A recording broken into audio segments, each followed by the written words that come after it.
Hello students, इस topic में हम बात कर रहे हैं बेटा मेटल कार्बोनिल्स की। मेटल कार्बोनिल्स एक बहुत ही इम्पॉर्टेंट टॉपिक है कि इसमें मेटल और कार्बन मोनोऑक्साइड के बीच मींस कार्बोनिल ग्रुप के बीच बॉन्ड बनता है। Bond between metal and carbonyl group non और कार्बोनिल ग्रुप होता क्या है, कार्बन मोनोऑक्साइड होता है।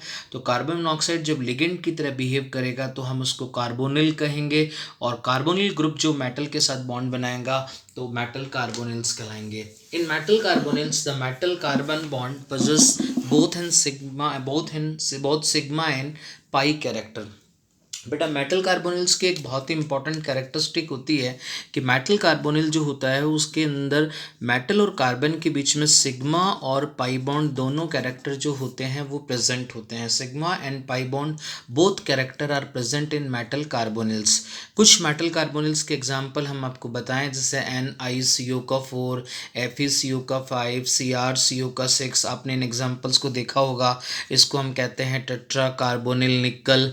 टेट्रा अगर हम इसका यूपीएससी नेम दें तो टेट्रा कार्बोनिल निकल ऑक्सीडेशन स्टेट 0।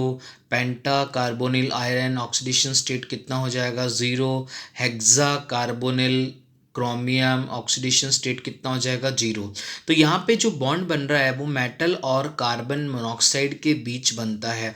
तो मेटल और कार्बन मोनोऑक्साइड के बीच में जो बनने वाला बॉन्ड है तो मेटल कार्बोनिल्स होता है। मेटल कार्बोनिल्स में जो कार्बन और मेटल के बीच बॉन्ड होगा उसमें सिग्मा और पाई बॉन्ड दोनों कैरेक्टर, ये आपको ध्यान रखने वाली बात है, इंपॉर्टेंट बात है कि मेटल और कार्बन के बीच में क्वेश्चन पूछा जाता है कि कौन सा कैरेक्टर होगा, सिग्मा होगा या पाई होगा या दोनों होंगे, तो आपका आंसर होगा दोनों। जैसे देखिए आप ये कि ये हमारा मेटल है और इस मेटल के अंदर हमारे पास ये कार्बोनिल ग्रुप है। तो यहाँ क्या होता है कि ये मेटल और कार्बोनिल ग्रुप में जो है कार्बन मोनोऑक्साइड वो सबसे पहले एक सिग्मा बॉन्ड बनाता है। वो सिग्मा बॉन्ड कैसे बनाएगा कि इसके जो लोन पेयर होंगे वो मेटल के वैकेंट मतलब जो कार्बन मोनोऑक्साइड यहाँ पे एक लिगेंड की तरह बिहेव करेगा और उसके जो लोन पेयर होंगे वो मेटल के फील्ड डी ऑर्बिटल्स में जाएंगे, जिसकी वजह से यहाँ एक सिग्मा बॉन्ड बनेगा।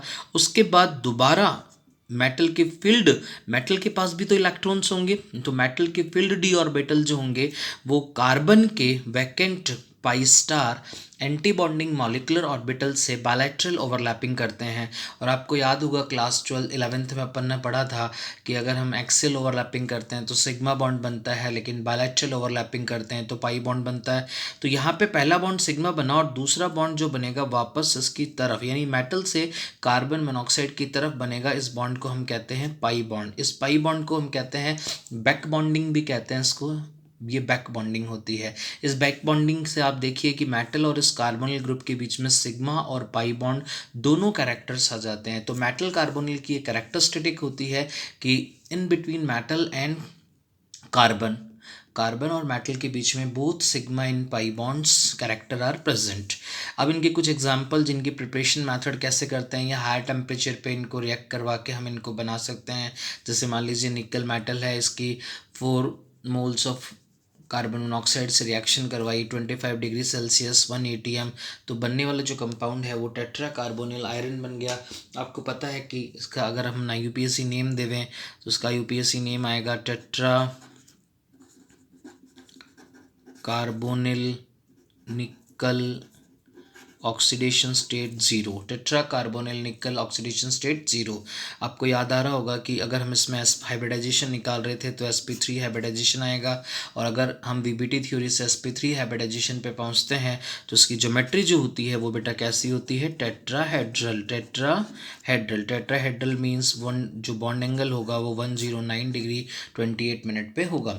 तो हम इसको कैसे बना सकते हैं कि निकल से रिएक्ट करवाएंगे 4 मोनोऑक्साइड के मॉलिक्यूल्स को 25 डिग्री सेल्सियस 1 atm पे NiCO4, इससे हम निकल का एक्सट्रैक्शन भी कर सकते हैं इसको हीट कराकर वापस। उस प्रोसेस को अपन मोन्ड प्रोसेस भी कहते हैं, मोन्ड प्रोसेस मोन्स प्रोसेस भी हम उसको कहते हैं। ये आगे हम एक्सट्रैक्शंस में आपको बताएंगे। Fe+5CO अगर 200 डिग्री सेल्सियस और 200 atm पे रिएक्ट करे तो ये बनाएगा पेंटा कार्बोनिल पेंटा कार्बोनिल आयरन, ऑक्सीडेशन यहाँ पर स्टेट किसकी जीरो होगी, यहाँ पे हाइब्रिडाइजेशन इसके पास जो होगा वो DsP3 होगा। अगर हाइब्रिडाइजेशन DsP3 है तो इसकी ज्योमेट्री कैसी होगी, TbP। आपको याद आ रहा होगा TbP ज्योमेट्री कैसी थी, trigonal bipyramidal, means 3 ligands are in plane, 1 above the plane and 1 below the plane, जिसके स्ट्रक्चर को अपन इस तरीके से ड्रॉ कर सकते हैं। यहाँ पर इजीली हम इसके स्ट्रक्चर को ड्रॉ कर सकते हैं आराम से। सबसे पहले हमने बॉन्ड बनाया, सबसे पहले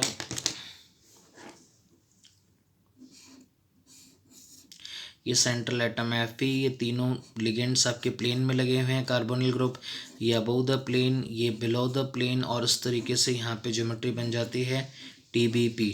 TbP geometry means trigonal bipyramidal. तो वापस एक बार हल्का से रिवाइज कर लें कि मेटल कार्बोनिल्स होते क्या थे, those compound in which bond between metal and carbonyl group are known as metal carbonyls. In metal carbonyl the metal carbon bond possess both sigma and pi character, उनमें develop होते हैं। यहाँ पे back donation यानी back bonding बनती है, जो pi bonding यहाँ पे अब बन रही है, इस पाई बॉन्डिंग को हम बोलते हैं back bonding concept. It's also known as synergic bonding और सिनर्जेटिक इफेक्ट। ये उसके कुछ एग्जाम्पल हैं, tetra carbonyl nickel, penta carbonyl iron और hexa carbonyl chromium.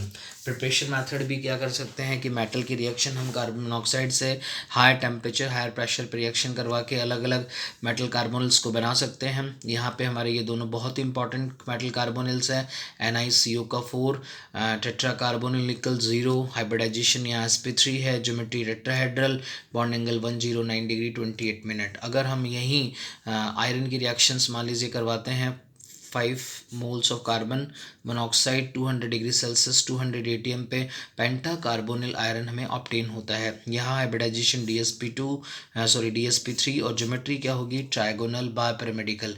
What do you mean by trigonal bipyramidal geometry, कि 3 ligands are present in plane and 1 above the plane and 1 below the plane. किस तरीके से यहाँ carbon monoxide और के बीच में जो बॉन्ड क्रिएट होता है उसको हम आपको देखो बताते हैं कि किस तरीके से यहाँ पे बॉन्ड क्रिएट होगा।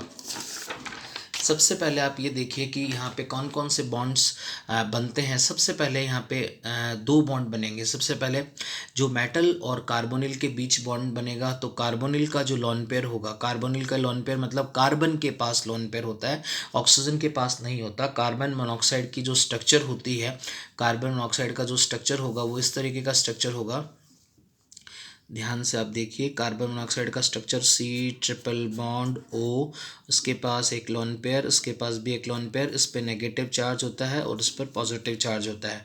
तो ये कार्बन मोनोऑक्साइड का स्ट्रक्चर होता है जिसमें कार्बन जो है वो लोन पेयर देता है। क्यों देता है कार्बन लोन पेयर, क्योंकि कार्बन पे नेगेटिव चार्ज है जिससे इसकी इलेक्ट्रॉन नेगेटिविटी कम है, और इलेक्ट्रॉन नेगेटिविटी कम है तो लोन पेयर देने की टेंडेंसी इसकी होगी।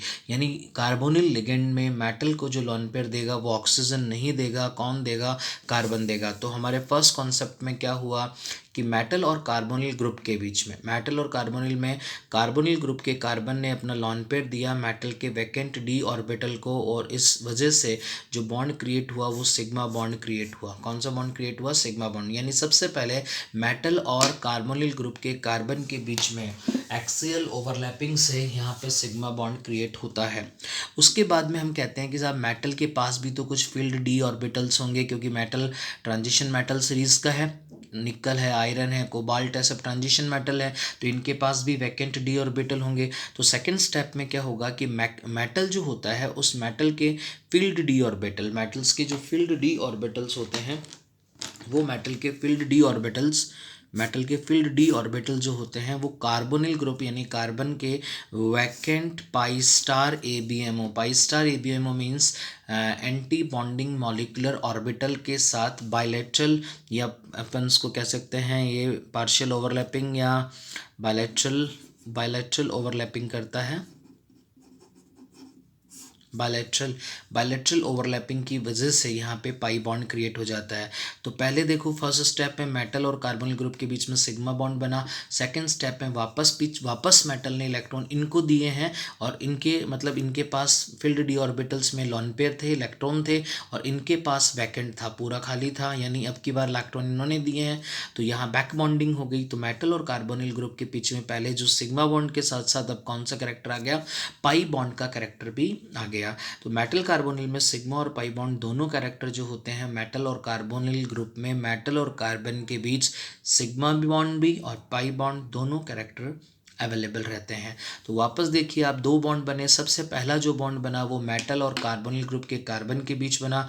कार्बोनिल ग्रुप के कार्बन का जो लोन पेयर था वो मेटल के वैकेंट डी ऑर्बिटल में गया और सिग्मा बॉन्ड को क्रिएट किया। सेकेंड स्टेप में मेटल के जो फील्ड डी ऑर्बिटल थे वो कार्बोनिल ग्रुप के वैकेंट पाई स्टार एबीएमओ से बायलैटरल ओवरलैपिंग करते हैं और अगर वो बायलैटरल ओवरलैपिंग करते हैं तो पाई बॉन्ड बनाएंगे और पाई बॉन्ड बनाएंगे तो सिग्मा बॉन्ड के साथ साथ पाई बॉन्ड भी आ गया, यानी sigma and pi both type of character are develop in metal carbonyls. अब हम इसको अगर डायग्रामेटिक समझें तो आप इसको बहुत ध्यान से समझें।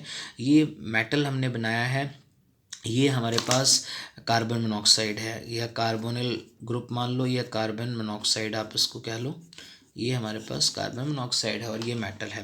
तो सबसे पहला जो बॉन्ड है वो कैसे बनता है, तो ये देखिए आप, ये कार्बन है, ये ऑक्सीजन है, कार्बन के पास लॉन पेयर है और मेटल के पास वैकेंट ऑर्बिटल है। ये मेटल का वैकेंट ऑर्बिटल है,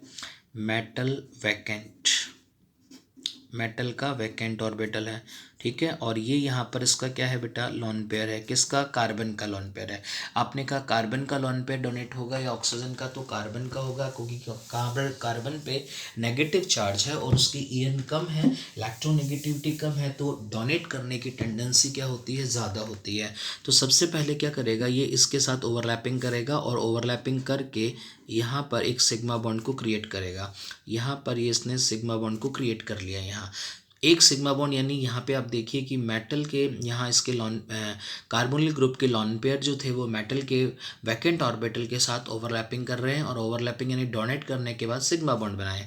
सेकेंड स्टेप में आप देखें कि मेटल के फील्ड डी ऑर्बिटल्स हैं, मेटल के पास फील्ड डी ऑर्बिटल्स है। अपन देखा मेटल के फील्ड डी ऑर्बिटल्स को अपन ने दिखा रखा है, ये ग्रीन ऑर्बिटल्स फील्ड हैं, ठीक है ना, ये भी फील्ड मान लीजिए आप।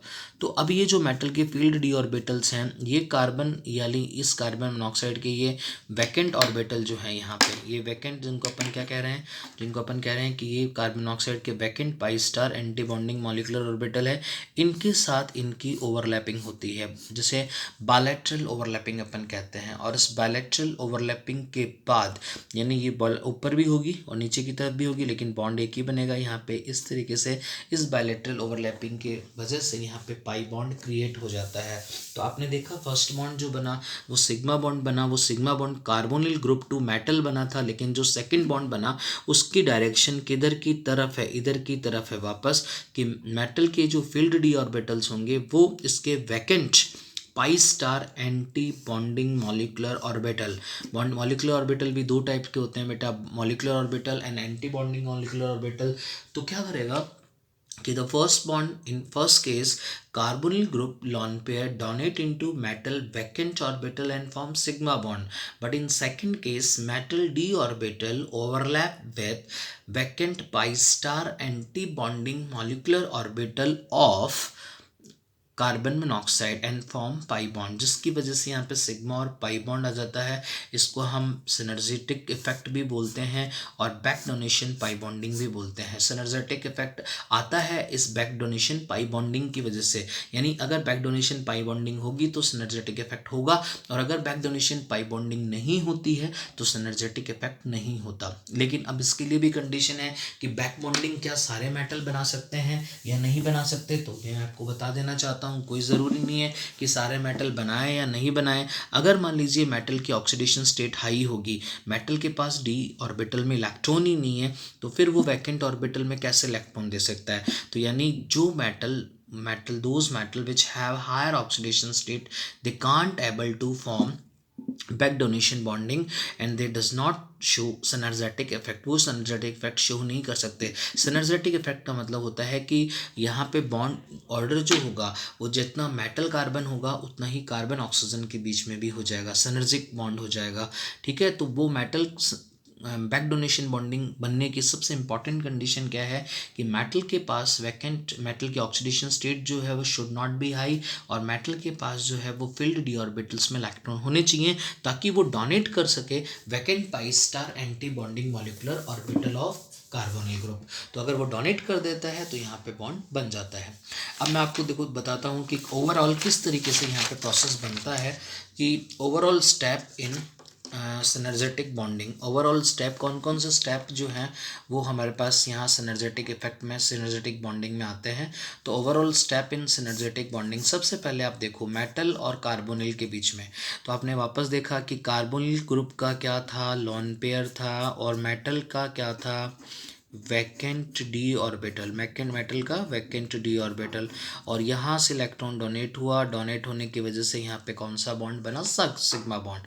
तो सबसे पहले जो बॉन्ड बना वो सिग्मा बना। उसके बाद क्या था, मेटल जो था उस मेटल के फील्ड डी ऑर्बिटल, मेटल के फील्ड डी ऑर्बिटल जो थे, और कार्बोनिल ग्रुप के क्या थे, pi star anti bonding molecular orbital, ये फील्ड डी ऑर्बिटल, और ये vacant pi star anti bonding molecular orbital में यहाँ ओवरलैपिंग हुई, और इस ओवरलैपिंग से कौन सा बॉन्ड बना, पाई बॉन्ड बना। यानी सबसे पहला स्टेप क्या था कि मेटल और कार्बोनिल ग्रुप यानी कार्बन के बीच में जो बॉन्ड बना वो सिग्मा बॉन्ड बना। सेकेंड स्टेप में कार्बन और मेटल के बीच में बॉन्ड कैसा बन गया, पाई, जिसकी डायरेक्शन किधर की तरफ रही, मेटल से कार्बोनिल की तरफ, यानी डोनेशन वापस बैक हो गया। पहले जो आपने डोनेशन दिया था वो वापस बैक साइड में आ गया। अब इस बैक साइड में आने की वजह से होता क्या है, देखो ध्यान से देखना, कार्बन और मोनोऑक्साइड के बीच में ट्रिपल बॉन्ड होता है। अगर मान लीजिए कि मेटल और कार्बन के बीच में पहले सिग्मा सिग्मा बॉन्ड था, लेकिन अगर मान लीजिए कि सिनर्जिक बॉन्ड अगर बन रहा है या कार्बोनिल बॉन्ड में पाई बॉन्ड भी आ गया, तो इस यहाँ पर इस कार्बन पे इलेक्ट्रॉन की डेंसिटी बढ़ जाती है, इसलिए ये पाई इलेक्ट्रॉन आगे की तरफ ट्रांसफर हो जाते हैं। क्योंकि यहाँ पे चार्ज क्या होता था, पॉजिटिव चार्ज होता था, यहाँ पे एक लॉन पेयर होता था इस तरीके से, और यहाँ पे चार्ज कैसा होता है, पॉजिटिव।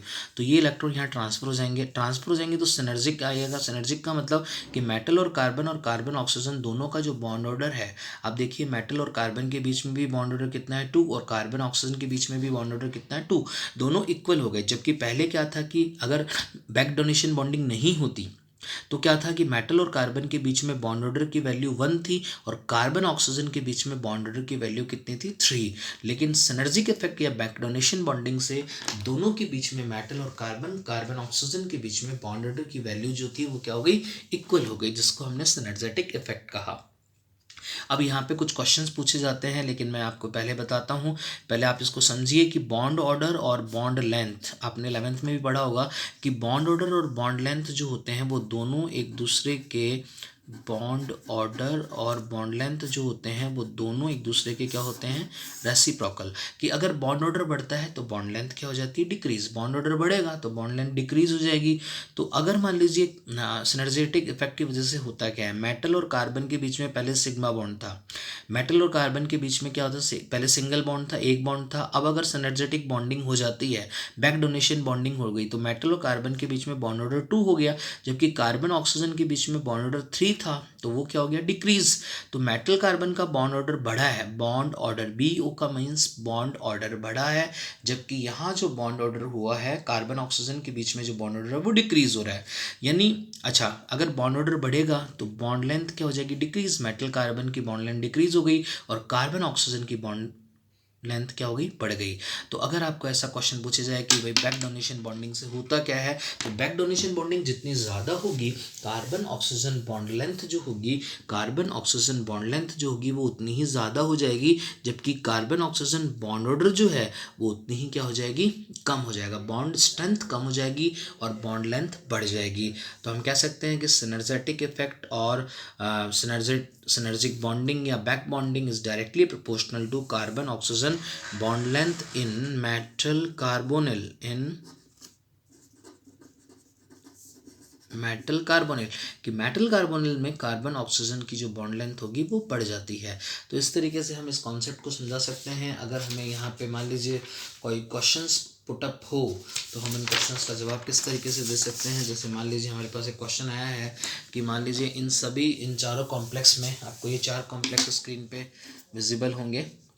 इन 4 कॉम्प्लेक्स में आप देखिए कि बॉन्ड ऑर्डर और बॉन्ड लेंथ जो है वो दोनों एक दूसरे के रेसिप्रोकल है। हमें ये बताना है कि यहाँ पे किसकी बॉन्ड लेंथ सबसे ज़्यादा होगी। MnCO6 पॉजिटिव, NiCO4 का 4, COCO4 -1, FeCO का 4 -2। आपके पास ये 4 कॉम्प्लेक्स हैं, 1 2 3 4। ठीक है बेटा, इन चारों कॉम्प्लेक्सेस को देखकर आपको ये बताना है कि किस में कार्बन ऑक्सीजन की बॉन्ड लेंथ जो होगी वो मैक्सिमम होगी। तो हमें सबसे पहले तो इन ऐसे क्वेश्चंस को करने के लिए सबसे पहले आप ये मेटल पे चार्ज देख लीजिए कि मेटल पे चार्ज कितना है, यानी मेटल पे ऑक्सीडेशन स्टेट कितनी है। तो कार्बोनिल की ऑक्सीडेशन स्टेट 0 होती है, यानी मैग्नीज का ऑक्सीडेशन कितना आएगा +1। यहाँ निकल का ऑक्सीडेशन कितना आएगा 0। यहाँ कोबाल्ट का ऑक्सीडेशन कितना आएगा -1। यहाँ Fe का ऑक्सीडेशन कितना आएगा -2। तो हम क्या कहते हैं कि साहब मेटल पे जितना ज़्यादा नेगेटिव चार्ज होगा, अगर मेटल पे जितना ज़्यादा नेगेटिव चार्ज है, इट मीन्स वो कार्बोनिल के vacant pi star anti bonding molecular orbitals को ज़्यादा लॉन पेयर देगा। और लॉन पेयर अगर मतलब ओवरलैपिंग ज़्यादा करेगा, बायलैटरल ओवरलैपिंग करेगा। अगर वो ओवरलैपिंग करेगा तो बॉन्डिंग बढ़ेगी, बैक बॉन्डिंग बढ़ेगी, और बैक बॉन्डिंग अगर बढ़ती है तो कार्बन ऑक्सीजन बॉन्ड लेंथ जो होती है वो भी बढ़ती है। तो अब मैं आपको इसमें ओवरऑल समझाता हूँ पूरा कि अगर if metal have more negative charge in metal carbonyls, अगर मेटल पे नेगेटिव चार्ज ज़्यादा आता है तो क्या होगा, इलेक्ट्रॉन डेंसिटी ऑन मेटल बढ़ेगा। अगर मेटल पे इलेक्ट्रॉन डेंसिटी क्या हो जाएगी, ये एरो किस चीज़ को शो कर रहा है बेटा, इंक्रीज को, कि electron density on metal is increases. अगर ये इंक्रीज होगी तो डोनेट करने की जो ओवरलैप करने की टेंडेंसी होगी वो बढ़ेगी, यानी एक्सटेंट ऑफ बैक बॉन्डिंग यानी सिनर्जिक बॉन्डिंग टेंडेंसी बढ़ेगी। अगर सिनर्जिक बॉन्डिंग टेंडेंसी बढ़ती है तो मेटल कार्बोनिल के बीच में सिग्मा बॉन्ड के साथ साथ पाई बॉन्ड भी आ जाएगा, तो बॉन्ड ऑर्डर क्या होगा, बढ़ेगा। अगर मेटल कार्बन का बॉन्ड ऑर्डर बढ़ेगा तो बॉन्ड लेंथ क्या हो जाएगी, मेटल कार्बन की जो बॉन्ड लेंथ है वो कम हो जाएगी। अगर मेटल कार्बन का बॉन्ड ऑर्डर बढ़ रहा है तो कार्बन ऑक्सीजन का जो बॉन्ड ऑर्डर होगा वो डिक्रीज होगा, और कार्बन ऑक्सीजन का बॉन्ड ऑर्डर डिक्रीज होगा तो कार्बन ऑक्सीजन की जो बॉन्ड लेंथ होगी वो क्या होगी, इंक्रीज। यानी आपको इस एक क्वेश्चन को देके 6 क्वेश्चन पुटअप हो सकते हैं कि किस में आपको यहाँ पूछा जा सकता है कि बताओ सबसे ज़्यादा एक्सटेंट ऑफ बैक बॉन्डिंग किस में होगी, सबसे ज़्यादा कार्बन ऑक्सीजन बॉन्ड लेंथ किस में होगी, सबसे ज़्यादा बॉन्ड ऑर्डर किस में होगा, सबसे ज़्यादा मेटल कार्बन की बॉन्ड लेंथ सबसे कम किस में होगी। तो हमें चार्ज से देखना है कि मेटल पे जितना ज़्यादा नेगेटिव चार्ज आएगा एक्सटेंट ऑफ बॉन्डिंग बढ़ जाएगी, जितना पॉजिटिव चार्ज ज़्यादा आएगा एक्सटेंट ऑफ बैक बॉन्डिंग यानी सिनर्जिक बॉन्डिंग बहुत ही वीक हो जाएगी। तो इस बेस पर हमारा जो आंसर हो गया वो 4th हो गया, क्योंकि Fe पर नेगेटिव चार्ज -2 है, बाकी सब पे +1 है, 0 है, -1 है, -2 है। यानी जितना ज़्यादा नेगेटिव चार्ज होगा उतनी ज़्यादा एक्सटेंट ऑफ बैक बॉन्डिंग की कंडीशंस हमारे यहाँ बढ़ेगी, क्योंकि जितनी ज़्यादा बैक बॉन्डिंग होगी, ऑब्वियस है कि जितनी ज़्यादा बैक बॉन्डिंग होगी मेटल और कार्बन के बीच में भी सिनर्जिक इफेक्ट आ जाएगा, सिग्मा पाई बॉन्ड कैरेक्टर आ जाएगा, तो वहाँ पे कार्बन ऑक्सीजन का जो बॉन्ड ऑर्डर है वो कम हो जाएगा और बॉन्ड लेंथ क्या हो जाएगी, बढ़ जाएगी। इस बेस पर हम ये क्वेश्चंस बहुत ही इजीली कर सकते हैं। तो इसको हम बोलते हैं सिनर्जिक बॉन्डिंग। सिनर्जिक बॉन्डिंग जो किसके बीच में बनती है, मेटल और कार्बोनिल के बीच में। मेटल और कार्बोनिल के बीच में जो बॉन्ड होता है उसमें सिग्मा और पाई दोनों टाइप के कैरेक्टर अवेलेबल होते हैं।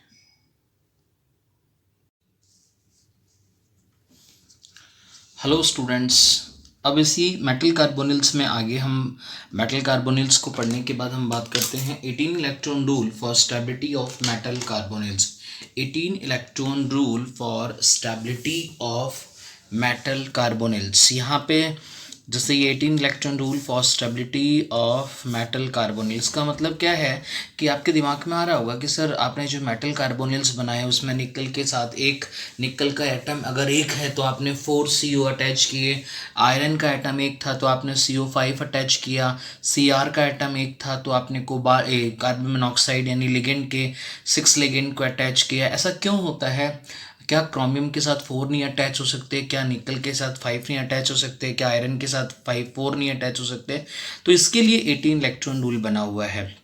According to this rule, if metal carbonyl obeys 18 electron rule, then it is stable यानी मीन्स एग्जिस्ट करेगा, and otherwise it is unstable, exist नहीं करेगा, नॉट एग्जिस्ट। मीन्स अगर किसी कोई भी मेटल कार्बोनिल है, उस मेटल कार्बोनिल्स के अपन अगर वो 18 इलेक्ट्रॉन रूल को फॉलो करता है तो मेटल कार्बोनिल स्टेबल होगा, अदरवाइज इट इज़ अनस्टेबल। अब हम कैसे निकालें 18 इलेक्ट्रॉन रूल जो होगा उसको हम कैसे निकाल सकते हैं, कैसे हम उसको फाइंड आउट कर सकते हैं। तो 18 इलेक्ट्रॉन रूल होता क्या है कि number of electron in outer most shell of central atom, जो भी सेंट्रल एटम होता है उसके सेंट्रल एटम के आउटर मोस्ट शेल के अंदर, means valence electron of central atom plus number of electron donated by ligand. Ligand अगर मान लीजिए मोनोडेंटेट है तो एक मोनोडेंटेट लिगेंड 2 इलेक्ट्रॉन डोनेट करेगा, ठीक है। अगर 5 है तो वो कितने करेंगे, 10 करेंगे टोटल। तो अगर इन दोनों का sum number of electron in outer most shell of central atom और plus number of electron donated by ligand का सम 18 आ रहा है तो वो कॉम्प्लेक्स 18 इलेक्ट्रॉन रूल को फॉलो करेगा और वो कॉम्प्लेक्स स्टेबल होगा। तो 18 electron rule means number of electron in outer most shell of central atom plus number of electron donated by ligand. और याद रखिए 1 मोनोडेंटेट लिगेंड डोनेट 2 इलेक्ट्रॉन्स, तो उन दोनों का सम अगर 18 आ रहा है तो कॉम्प्लेक्स स्टेबल होगा और अदरवाइज इट इज़ अनस्टेबल। अब हम कुछ एग्जांपल्स देखेंगे कि कौन स्टेबल हो रहा है कौन स्टेबल हो रहा है। तो आपने देखा था FeCO5 मैंने आपको पढ़ाया था पेंटा कार्बोनिल आयरन। मेरा पहला क्वेश्चन है कि पेंटा कार्बोनिल आयरन, इसका UPSC नेम हो गया पेंटा कार्बोनिल आयरन 0। अगर हम इसमें हाइब्रिडाइजेशन देखना चाहें तो आप समझ रहे होंगे लिगेंड स्ट्रॉन्ग है तो इनर ऑर्बिटल कॉम्प्लेक्स बनेगा। इट बेस यहाँ पर जो हाइब्रिडाइजेशन अगर अपन देखें तो हाइब्रिडाइजेशन जो आएगा FeSO5 के अंदर CO5 के अंदर वो होगा DsP3। अगर आप ज्योमेट्री देखना चाहें तो इसकी आएगी TBP ट्रायगोनल बायपिरामिडिकल। लेकिन अभी हमें इसको यहाँ ये देखना है कि 18 इलेक्ट्रॉन रूल को फॉलो कर रहा है या नहीं कर रहा। तो Fe26 आर्गन 3d6 4s2 ये Fe का कॉन्फ़िगरेशन होता है। आर्गन के बाद जो वाले इलेक्ट्रॉन्स हैं उसके वैलेंस इलेक्ट्रॉन है तो 3d6 4s2 यानी आउटर मोस्ट वैलेंस इलेक्ट्रॉन कितने हो गए 8। सेंट्रल एटम यानी Fe के पास, सेंट्रल एटम के पास, आउटर मोस्ट के पास कितने नंबर ऑफ वैलेंस इलेक्ट्रॉन हो गए 8। अब आप बताइए नंबर ऑफ लिगेंड्स कितने हैं हमारे पास 5। Carbon monoxide 1 carbon monoxide is a monodentate ligand, it means it donate only 2 electrons. तो एक अगर 2 देगा तो 5 कितने देंगे 2 ज़ा 5 10। और अगर इन दोनों का सम निकालेंगे आउटर मोस्ट इलेक्ट्रॉन का 8 और number of donated electrons bye ligand 10। 8 + 10 कितना आ रहा है 18। इट मीन्स फॉलो कर रहा है 18 इलेक्ट्रॉन रूल को। इट मीन्स FeCO5 जो होगा वो क्या होगा स्टेबल। तो FeCO5 स्टेबल क्यों है, क्योंकि ये 18 इलेक्ट्रॉन रूल को फॉलो कर रहा है और इसका 18 इलेक्ट्रॉन रूल मीन्स इसके valence electron plus donated electron का जो सम है वो 18 आ रहा है, इसलिए स्टेबल है। अब आपने कहा कि सर FeCO4 ये FeCO5 तो हमने देखा है लेकिन FeCO4 हमने कभी भी एग्जाम्पल को देखा नहीं। क्यों, why it is doesn't exist, why because it cannot follow नहीं करता है, ये does not follow the 18 electron rule, does not follow 18 electron rule.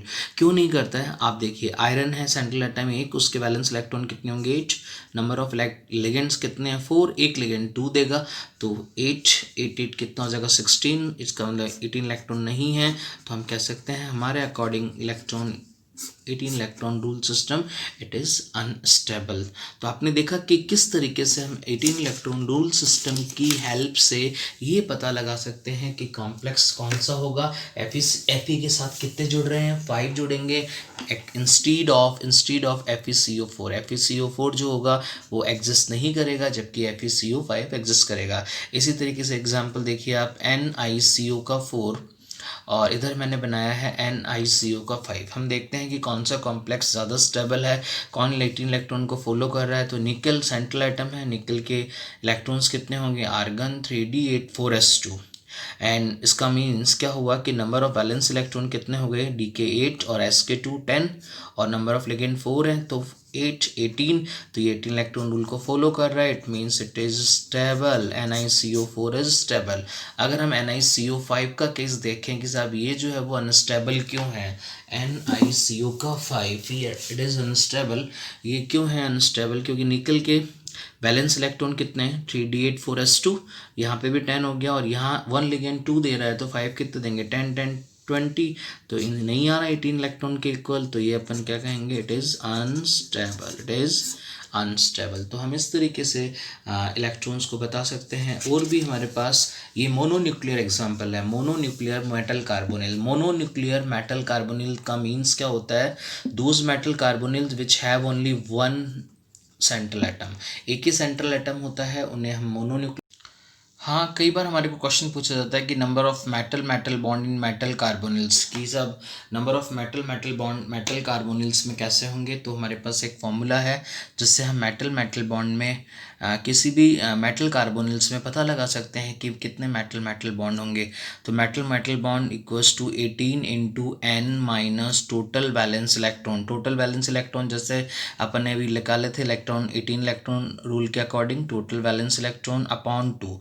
अगर यहाँ पर ये जो n है it is the number of metal in metal carbonyls, ठीक है, कि मेटल कार्बोनिल्स में कितने मेटल हैं, तो ये उस पर डिपेंड करेगा। तो इससे हम मेटल मेटल बॉन्ड निकाल सकते हैं कि अगर मान लीजिए बाई न्यूक्लियर बन रहा है, ट्राई न्यूक्लियर कार्बोनिल बन रहा है, टेट्रा न्यूक्लियर कार्बोनिल बन रहा है, तो उन कार्बोनिल्स में हम मेटल मेटल बॉन्ड का नंबर निकालने के लिए इसको निकाल सकते हैं कि 18 into n minus total valence electron by 2। यहाँ पे n जो है वो number of metal in metal carbonyls है। जैसे हम एग्जांपल निकालें, हमारे पास Fe2CO का 9 था, Fe2CO का 9 एक कॉम्प्लेक्स है। इस Fe2CO9 जो कॉम्प्लेक्स है उस कॉम्प्लेक्स के अंदर हम मेटल मेटल बॉन्ड हमें पता चलेगी कितना है कि Fe के बीच में 1 बॉन्ड बन रहा है या 2 बॉन्ड बन रहा है या 3 बॉन्ड बन रहा है। तो स्ट्रक्चर प्रेडिक्ट से पहले हमें अगर पता हो तो कैसे निकालेंगे, तो 18 तो फॉर्मूले में है ही, एंड n कितना है, n means number of metal in metal carbonyls 2 है, तो 18 into 2 minus number of total valence electron निकालना है। तो आपको मैंने बताया था कि इसके वैलेंस इलेक्ट्रॉन निकालने का तरीका क्या है कि आपके पास 2Fe है, 2Fe के साथ आपके पास 9Cu है और यहाँ पे 2Fe कितना हो जाएगा 8 प्लस 8 प्लस 18, तो यानी ये 36 हो गया, 8 प्लस 8 प्लस 18, तो ये 36 हो जाएगा ना, 8 8 16 और 8 सॉरी 34 हो जाएगा। यहाँ पे 8 इंटू 12 माइनस 34, ये बाय 2 यहाँ पे 36 माइनस 34 बाई 2 2/2 1। आप सोच रहे हैं कि सर ये तो 34 है, 18 इलेक्ट्रॉन रूल में अगर ट्वाइस का डिवाइड भी करेंगे तो 17 आएगा।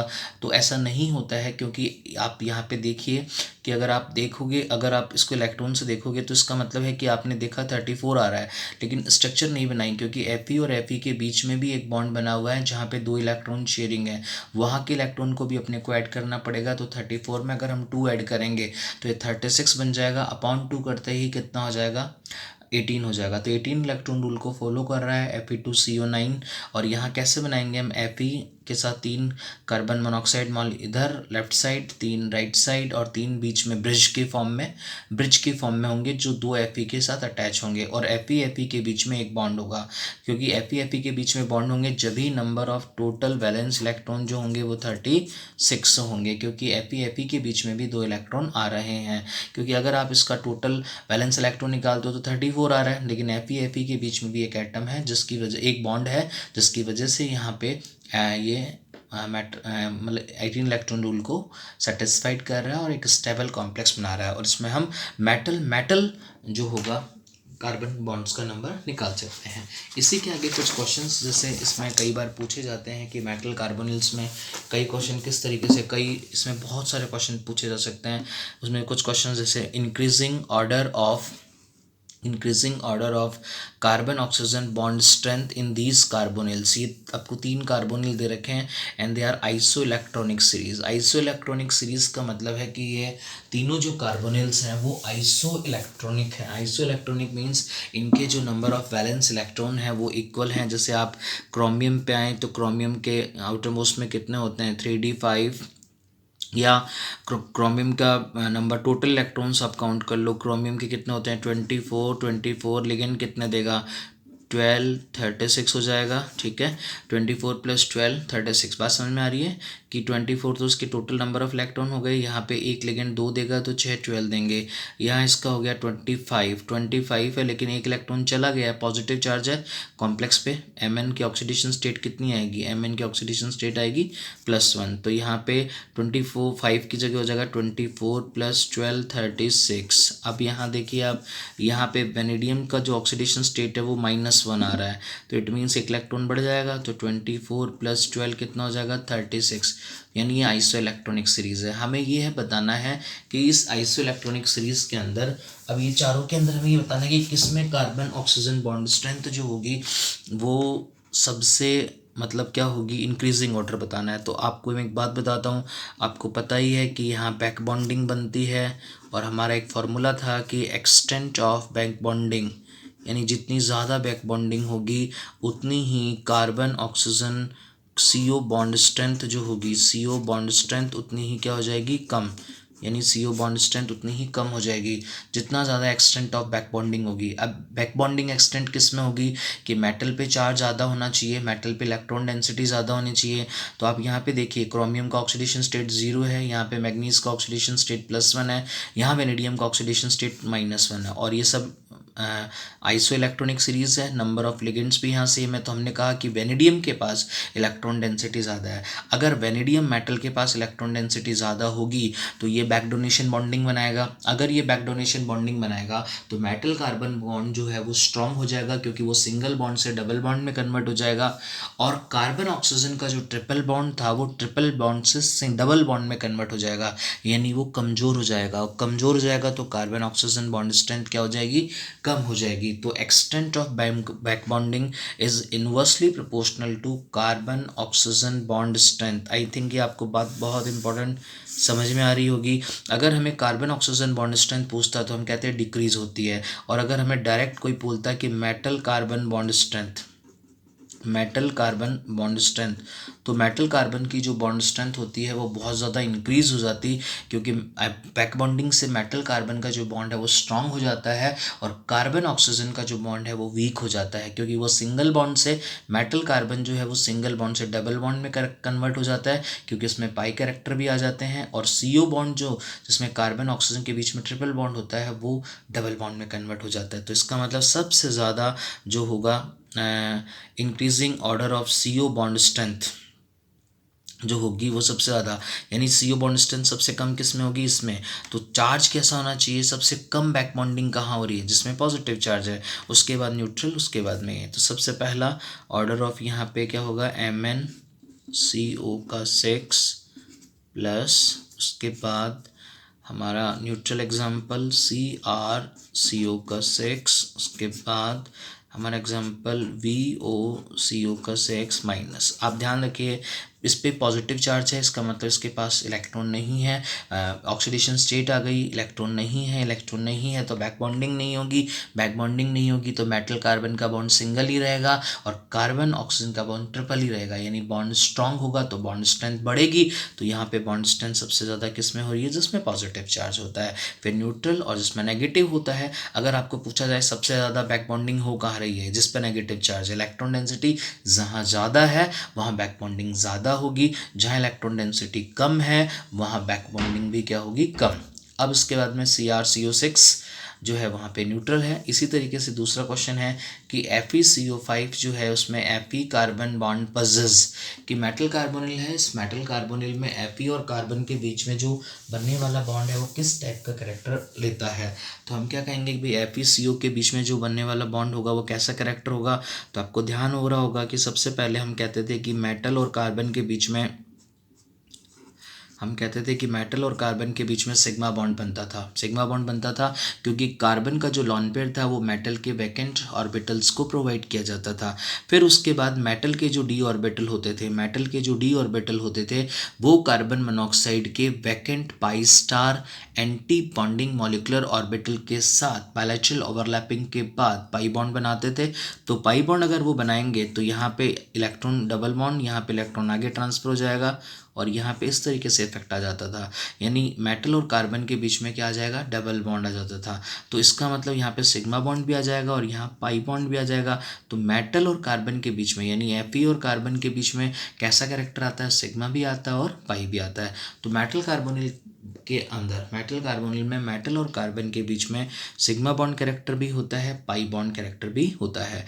और आपने देखा कि यहाँ मेटल कार्बन का जो बॉन्ड ऑर्डर पहले 1 था और कार्बन ऑक्सीजन का बॉन्ड ऑर्डर कितना था, 3 मीन्स कार्बन और ऑक्सीजन के बीच में बॉन्ड कितने थे, 3। वो घट गया, मेटल कार्बन का बॉन्ड स्ट्रांग हो गया क्योंकि बॉन्ड 2 हो गया और ये 3 से 2 हो गया, जिसको हमने कहा कि दोनों बॉन्ड सेम हो गए, इसलिए हम कहते हैं सिनर्जिक इफेक्ट होता है, सिनर्जेटिक इफेक्ट होता है। बैक बॉन्डिंग हो गई यहाँ पे। अब बैक बॉन्डिंग होने से मेटल और कार्बन के बीच में दोनों कैरेक्टर आ गए, सिग्मा कैरेक्टर भी आ गया और पाई कैरेक्टर भी आ गया। तो इस तरीके से हम कह सकते हैं कि अगर हमारे पास कॉम्प्लेक्स में मेटल कार्बोनिल बन रहा है, बैक बॉन्डिंग हो रही है, तो बैक बॉन्डिंग से मेटल और कार्बन मोनोऑक्साइड कार्बोनिल के बीच में जो बनने वाला बॉन्ड होगा वो जो होगा उसमें सिग्मा बॉन्ड कैरेक्टर भी होगा और पाई बॉन्ड कैरेक्टर भी होगा। और बैक बॉन्डिंग इस बात पे भी डिपेंड करती है कि मेटल के पास वैकेंट मेटल के पास फिल्ड डी ऑर्बिटल्स होने चाहिए, भरा हुआ होना चाहिए मेटल, और जितना ज़्यादा मेटल भरा हुआ होगा एक्सटेंट ऑफ बैक बॉन्डिंग ज़्यादा होगी। जितनी ज़्यादा मेटल बैक बॉन्डिंग होगी, मेटल और कार्बन के बीच की बॉन्ड स्ट्रेंथ बढ़ेगी, लेकिन कार्बन और ऑक्सीजन की बॉन्ड स्ट्रेंथ क्या हो जाएगी, कम हो जाएगी। और बॉन्ड स्ट्रेंथ अगर बढ़ती है तो बॉन्ड लेंथ क्या हो जाती है, कम, यानी मेटल कार्बन की जो बॉन्ड लेंथ होगी वो क्या हो जाएगी, कम, और कार्बन ऑक्सीजन की जो बॉन्ड लेंथ होगी वो बढ़ जाती है। तो इस तरीके से हमारा ये मेटल कार्बोनिल वाला टॉपिक कंप्लीट हुआ।